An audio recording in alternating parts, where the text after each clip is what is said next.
không? Cái công việc hàng tháng của anh lương mấy triệu bạc á, anh có thể sửa nó lên được vài chục triệu. Cái xe cà tài mà anh đi mỗi ngày á, anh có thể sửa thành một chiếc xe hơi không? Không được cái gì hết. Đúng chưa? Anh có sửa được đâu.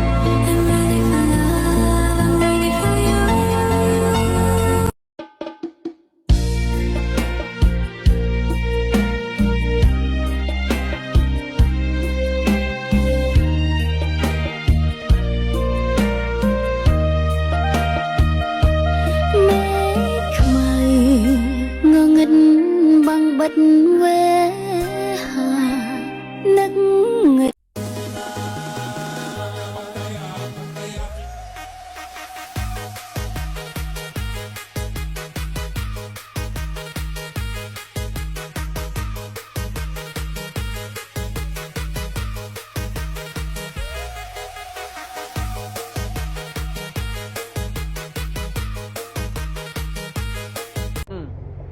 tao anh la là khăm ơi nè, anh la ổng nha lấy nè, con sao cho bật cát anh nắng, lanh chiên kia anh nắng, lấy tao chi tao hua mau, ót đá được cái nữa, lục cừu sòng bài ót, lục cừu chun mình này, lục cừu hôm tái ót đi,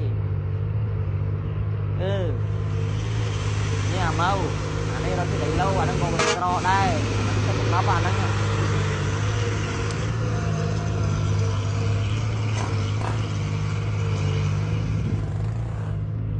Con lọ mà đào một chắc cừu rô mà tao ở khang con học say cho sụt cừu ở cừu chạm ngọt ấy ta vì chân